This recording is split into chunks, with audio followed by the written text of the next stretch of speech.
바로 좀 네. 좋은 얘기 좀 해보죠. 그러죠. 뭐 민영화 방지법 얘기 좀 해볼까요? 그렇습니다. 네. 더불어민주당이 현행법상 민영화 대상 공공기관에서 인천국제공항공사와 한국공항공사, 한국가스공사를 제외하는 방안을 추진합니다. 민주당 이수진 의원이 이런 내용을 담은 공기업의 경영구조 개선 및 민영화에 관한 법률, 이른바 민영화법 개정안을 오늘 대표 발의할 예정입니다.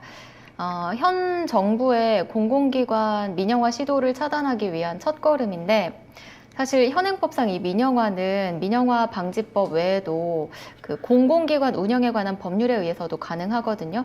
그렇기 때문에 이 민영화 방지법뿐만 아니라 공공기관 운영에 관한 법률 이것도 추가로 개정해서 지금 정부가 하려는 민영화를 막겠다고 합니다.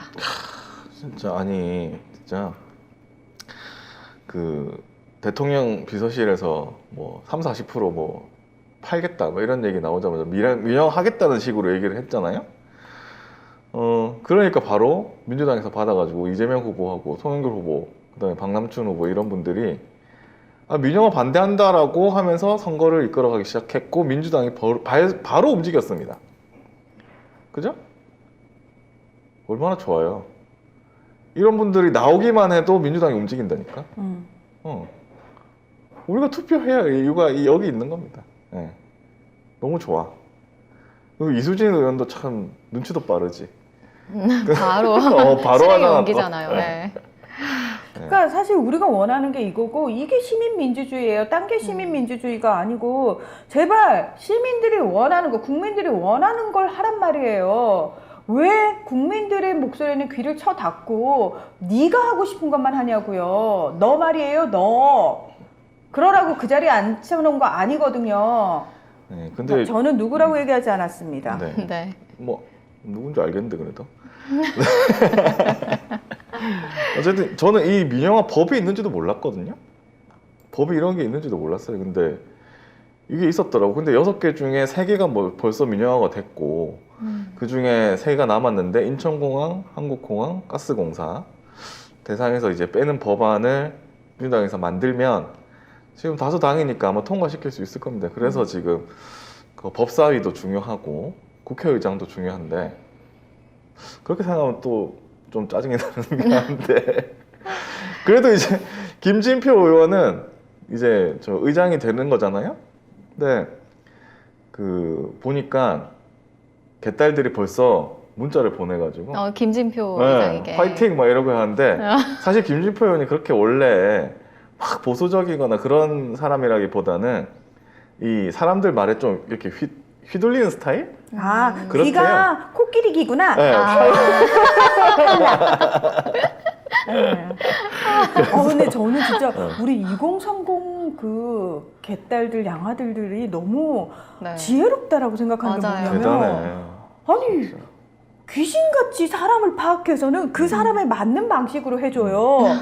때릴 애들은 골라서 때리고 그다음에 우쭈쭈쭈쭈 할 사람들도 우쭈쭈쭈쭈 해줘요. 당근과 채찍을 잘 골라 쓰는 거죠. 진짜 대단한 것 같아요. 어우, 진짜 정말. 지혜롭게 잘하고 진짜. 있죠. 그래서 저는 이 2030들한테 나라를 맡겨도 괜찮겠다라는 생각이 정말 드는 거예요. 그래서 이 친구들이 정말 정치계로 많이 들어갔으면 좋겠다. 예. 근데 지금 박지원 때문에 뭐 막혔지 뭐.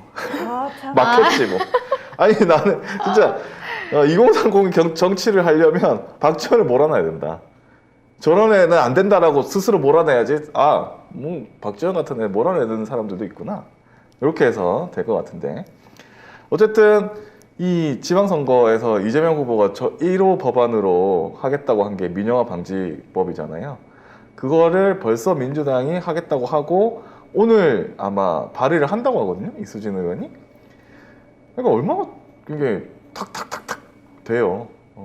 출마만 해도 이렇게 된다니까. 근데 되면 어떻게 되겠습니까? 얼마나 이게 잘 돌아가겠습니까? 그러니까 실제로 이 법이 실제로 통과가 된다고 해서 우리가 원하는 모든 것들을 지킬 수 있는 건 아닌 건 알아요. 근데 저는 이런 시도 자체가 굉장히 중요한 게 뭐냐면 계속해서 국민들의 관심을 여기에 집중시킴과 동시에 우리가 계속 지켜보고 있다, 딴짓거리 못하게끔 계속 저쪽을 감시를 한다라는 거를 알려줄 필요가 있는 거예요. 그 암살, 영화 암살에서 그 얘기 나왔잖아요. 그 한 명 죽인다고 뭐 바뀌냐고 할 때 알려줘야지 우리가 계속 싸우고 있다고. 저는 그게 와, 그 대사를 듣는 순간 그 전지현 씨가 되게 담백하게 얘기하거든요. 아무렇지 않게 쓱 지나가는 말로. 근데 그 말에 제가 울컥한 거예요. 그래, 이게 뭐 그렇게 세상을 갑자기 확 바꾸면 좋겠지만 그럴 수 없다는 거 우리 너무 잘 알고 있는데 그래서 나 투표 안 할래요가 아니고 그럼에도 불구하고 투표를 해서 알려줘야죠. 우리가 계속 싸우고 있다라는 걸. 그래서 그런 차원에서 의원들의 싸움의 방식은 법안이잖아요. 입법 네. 활동이잖아요. 그렇죠. 그 싸움을 제대로 하고 있으면 이렇게 우리가 좋다고요. 그렇습니다. 우리는 우리 방식의 싸움, 의원들은 의원 방식의 싸움, 각자의 위치에서 계속 싸워야 합니다. 그리고 우리가 계속 싸우고 있다는 걸 집요하게 알려줘야 됩니다. 예, 티를 내야 됩니다. 우리 와이파랑새님이 지켜보고 있다. 나도 이렇게 눈 커다랬으면 좋겠다. 그러니까 이렇게 나오니까 국힘에서도 대통령 저쪽 대통령실 뭐 그쪽에서도 민영화랑 얘기한 적 없는데 깨갱하잖아. 그리고 만약에 그러면 딴 쪽으로 또 머리 굴리고 있겠지. 그러나 우린 이미 뭘 상상하든 걔들은 그 상상대로만 하기 때문에 심지어 인천시장 후보로 나온 유정복은 자기가 민영화법 발의해놓고 내가 안 하겠다 이러고 있어. 네, 하여튼 참 잘하고 있는데 이렇게 잘하고 있는데 비대위만 이러고 있으니 넘어가시죠.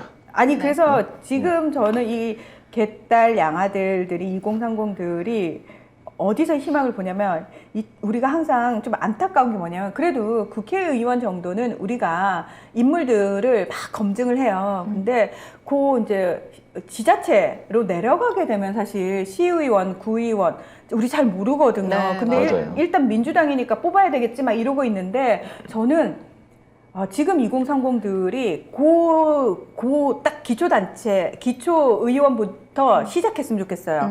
이 친구들이 거기로 들어가서 거기서 올라오고, 그러니까 경험 쌓아서 올라오고.